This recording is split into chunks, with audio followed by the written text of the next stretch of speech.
Hey, what's up, you guys? Bloody Jacob here to bring you another movie review. This time we're going to be talking about a pretty classic, sort of horror comedy type of film called Gremlins. Of course, the original being released in 1984. It had a sequel called The New Batch, which I will be doing a video on at some point.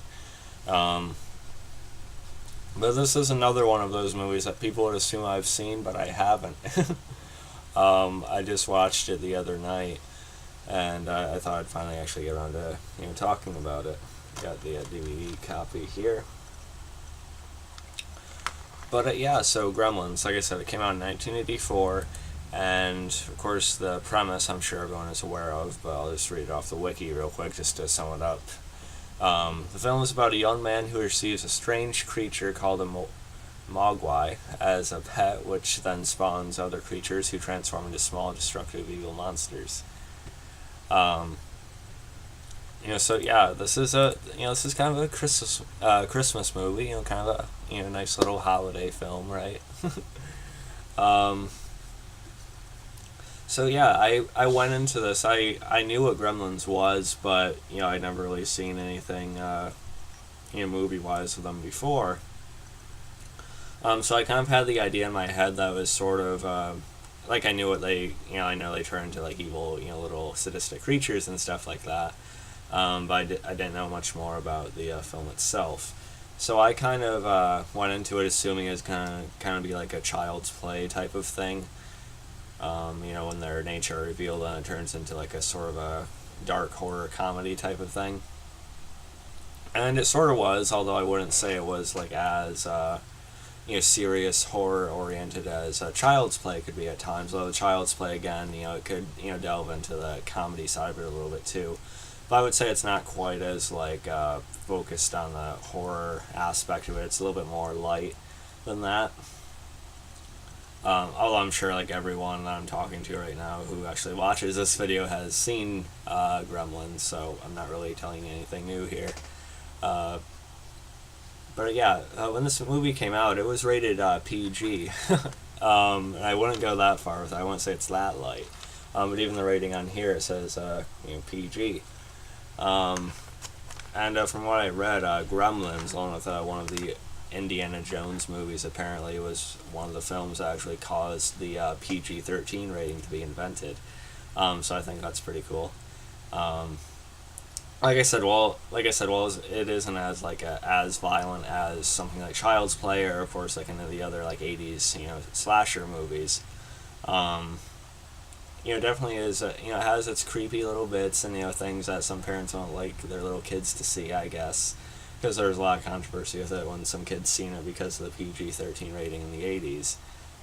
It also happened to come out in the same year as the first Nightmare on Elm Street, so.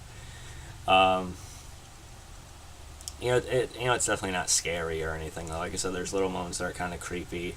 Little moments here and there that are like semi-intense, I guess, but it's nothing really serious at all. But I still think there's a lot of fun to be had with this movie, and I really did like it. You have like Howie Mandel voicing Gizmo, of course, the main gremlin. And if it tells you anything about how much I like the movie, I just ordered a NECA Gizmo figure. That should be here within a week or so. So yeah, apparently I really liked it. I'm going to try and see the second film soon. But I'm starting to think now, this along with Merry Christmas, Drake and Josh are going to be two holiday movies I'll watch every year now, right? That's sort of my idea now. I also hear a third Gremlins is in development, which I'm pretty eager about already. But yeah, I just thought this was a really enjoyable film. Like I said, there are moments of creepiness. Gizmo is pretty fucking adorable. I'll say that. I liked him right away, and he's just one of them that has never, fed after midnight, so he's able to stay in his good and pure state and sort of bond with the main human kid character a little bit. Who is I forget his name, but yeah, Billy. Whereas the others, Gizmo gets fucked over on like one occasion because he gets the water splattered on him, and this causes them to multiply and create all these little things. But he himself is able to stay as he is. And of course, the other ones, they get fed after midnight. They get all this chicken and stuff like that after fiddling with the clocks and the wires and stuff like that. Um, so I wonder if Gizmo, is like constantly fighting in nature to try and get himself to that point too. I don't know, or maybe it's just a good little thing. I don't know. There's not much more to the story than that. Really, there's this really I don't want to say bratty, but really stuck up neighbor of theirs, Miss. Let me see, Ms. Ms. Deagle, I think is her name. She has a grudge against Billy's dog throughout the movie as well. So she's one of the characters that actually dies in the film. She gets launched off her mechanical chair through a window. So yeah, that's pretty fun. And like I said, even though it's not very violent, when there is like moments of violence or like deaths, there's really no blood. Although you do see one of the gremlins get decapitated at one point, albeit briefly, and then you do see one get stuffed in a microwave and explode. So I can see how some parents thinking it's like a kid-friendly movie would be a little bit upset by that, I guess. But it's really not that bad, and most kids today could watch this without a problem, really.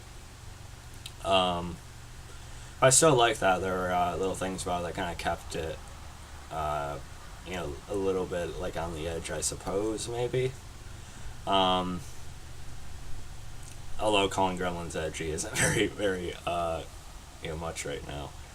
But like I said, it is fairly funny. It is entertaining, I thought. The movie, let me see, it is 106 minutes long, so it's like a little over an hour and 40 minutes.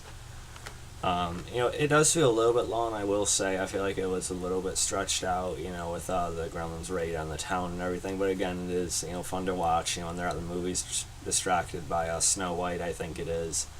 Or they're running this guy's, machine that I built into the house and everything like that. It is fun, and then one of the mothers goes around having to stab quite a few of them. That's during the whole microwave thing I told you about. And there's also a love interest in the movie to Billy's character. I thought all the acting in the movie was, pretty good. No one really stood out, I would say, like, acting-wise. But it definitely had, like, a decent, charm to it as far as, some of these people actually being good people. I believed it. I didn't think anyone was an issue, just no one really stood out acting-wise, I guess.